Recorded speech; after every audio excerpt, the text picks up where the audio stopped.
Eto na naman guys sa ating part 3 ng unboxing video ng Vietnam Kite t-shirt na galing sa Vietnam. Eto na guys ang ating ating pangatlo na papakita natin ang printed kite shirt na 2 meters to 1.8 meters na Vietnam kite. So, ang presyo nito guys ay 3.8. Yan, 3.5 to 3.8 guys. Yun lang ang presyo niya guys ha. Sobrang mura nun. 3,500 to 3.8. So, yan guys, sinabi ko sa inyo kung magkano yung presyohan yan.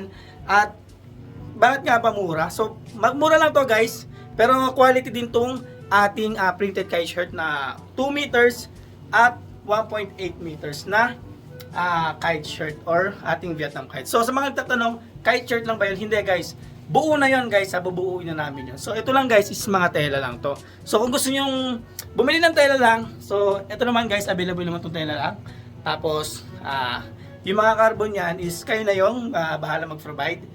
Pero kung tela lang bibili nyo guys, available naman siya tela lang. Yan. So, sa mga gustong bumuo, yan, meron kami available na tela.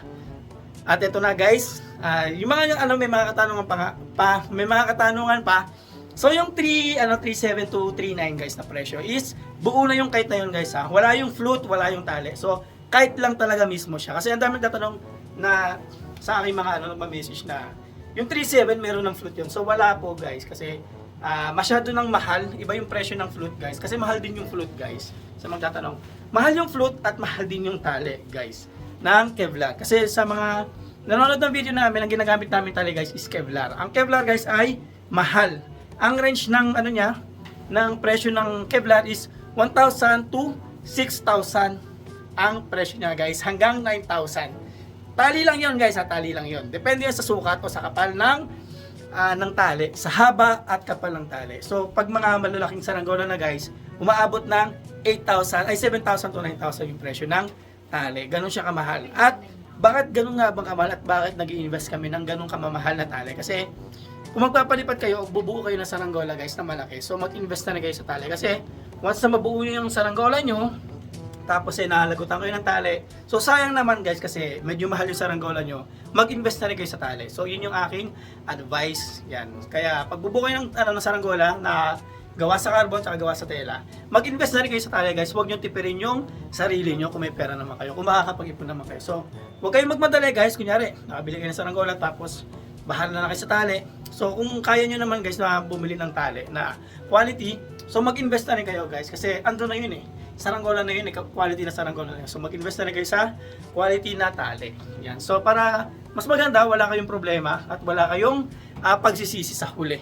Yan guys, kasi mas maganda magpalipad ng saranggola kapag nag-e-enjoy kayo, hindi kayo nakangamba na mapuputulan kayo ng tali. So ito na guys, nakakalay na sila sa paghawak ng ating saranggola. Guys, yung ating unang saranggola, 2 meters yata to. Yan. Ay, 2 meters yan guys, 2 meters yata to. So ito yung Tom and Jerry guys. So sa may mga pamangkin, anak, at kung ano-ano pang maliliit na bata dyan guys. So pwede rin ito sa mga 12 years old pataas. Yan, kung gusto niyo ng ganitong saranggola na hindi sobrang ganit, eto na guys. Ito yung aming 2 meters na available. Tom and Jerry yan. So maganda to guys sa mga may mga pamangkin na maliliit na bata. So ito medyo magalit dito ng konti pero hindi naman sobrang galit niyan guys. Ito. So ano nga ba ang difference ng ripstop sa printed kite shirt? Kung bakit mas mahal ang ripstop na yon at mas mura to. So ito guys, maganda rin to guys. Pero kita nyo naman is yung yung design niya is printed. So hindi tulad ng natin ito ay ripstop tapos sud talaga or tahi talaga yung kanyang design. Yan. Ito naman guys ay printed. Yan. So rin to guys water water repellent din to yung water resistant to. So hindi siya nag-absorb ng mismong tubig. Kaya grabe guys, tingnan yung tahi niya. Yan. Nasa loob talaga yung kanyang so iba talaga guys, iba tong telang to.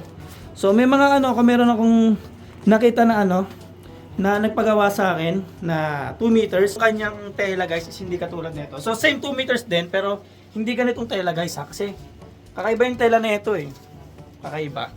So masabing ko quality din yung 2 meters ni Pang Van Phuong kasi tinatanong ko siya kung maganda ba yung So advice din sa akin ni Pamban Puwang is quality din talaga yung kanyang maliliit na saranggola. Ay 2 meters.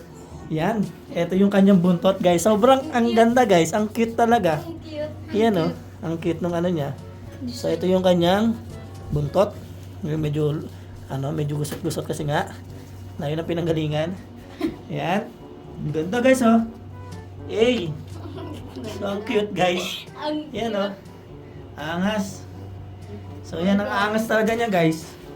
Yan. So, ito yung kanyang naman. Yan. Para dun sa buntot. So, kita nyo, guys. Yan yung ating 2 meters na Tom and Jerry. Yan. At, ito yung tali niya, guys. Panghagting ng pakpak. Yan.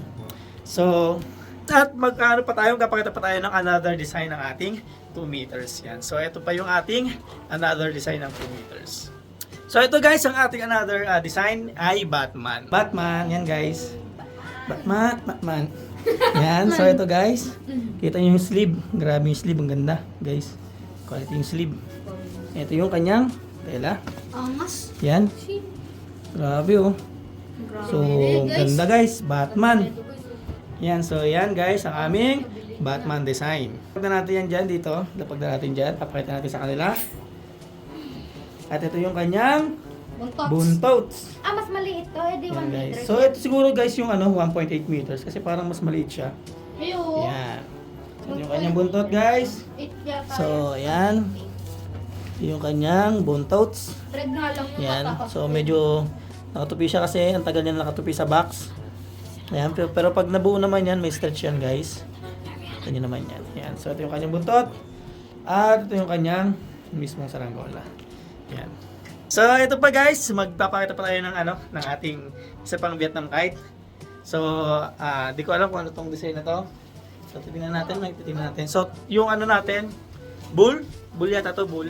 Bull na full body, guys. Bull. So, ito, guys, ay full body kite na bulls. Yan. So, ayan. Yan. So, ayan, guys, bulls. Yan. So, dito. Yan. Nawa mo dito. Dito, Jade. Yan. So, ayan, guys, ang ating full body na bull. So, ito, guys, ay printed din. Yan. Yan. So, sa mga gusto magpagawa, ito lang, pay nyo lang ako. Ito yung ating bulls na yan. So, full body yan, guys, sa mga naghahanap. So, quality din yan. At ipakita na rin natin yung isa pa natin. Yan, ito to. Ito, red. Ito, guys, ay hindi ko alam kung ano yan, palaka. Palaka yan. Yan, guys, so palaka. And so, ito yata, guys, is limited, limited namin. So, nag-iisa lang yata to na aming kite t-shirt na ganito. So, ito yung nag-iisa lang, guys. Yung ating design na to, nag-iisa lang yan. So, sa mga gusto, mag-una-unahan. Eto, palaka, guys. Palaka ba yun? Owl yan? Owl yan? Owl ba yan? Opo. Parang mukhang palaka. Hindi talaga, mukhang palaka talaga siya. Ayan, oh. Mukhang ano talaga yan? Ano yan? So, ayan, guys, yung ating Owl yan? hindi ko alam kung ano design yan, guys. Basta, kung trip niyo yung design na yan, guys, PM nyo lang kami. Pag nakita nyo, guys, itong uploaded na video namin, is PM nyo lang ako. So, first come, first serve, guys. First come, first serve.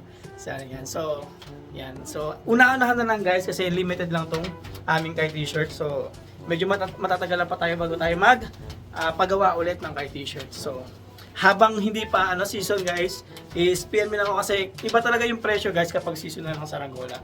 Nagmamahal talaga yung price o nag-i-increase yung presyo ng mga materials kapag season na talaga ng saranggola. Kaya habang wala pang season, guys, is mag-ready na tayo ng ating saranggola. At pag nag-season na, guys, is doon na natin talaga paliparin. O meron na tayo papalipad na saranggola. So ito na, guys, ang ating ito yung owl talaga. Yan. So yun talaga kanina palaka talaga yun. So ito yung owl natin, guys. Yan, owl. So same lang din. Printed. Yan. So ito, babaan nyo na yan, guys. Yan. So, eto. Wala na yan. Ito, reference na yan. Yun ulit yun. So, yun yung mga design natin, guys. Fishbone. Yan. So, yun yung mga design natin. Yan. So, lagyan mo dito. Yan. So, yan yung design natin ng owl. Sorry, guys. Yan. Yan. So, Guys, nakaka 10 minutes na tayo ng video. So ikakat na namin to kasi nga nade-delay yung mga boses namin kapag medyo mataas na o medyo more than 10 minutes na or 9 minutes yung aming video. Kaya abangan yung part 4 guys ng aming unboxing video ng aming mga Vietnam kite. So yan guys, ang aming i-unbox. Ay aming papakita sa inyo ang fishbone design. So kita-kits guys sa aming next video. Maraming salamat sa suporta. Peace. Peace.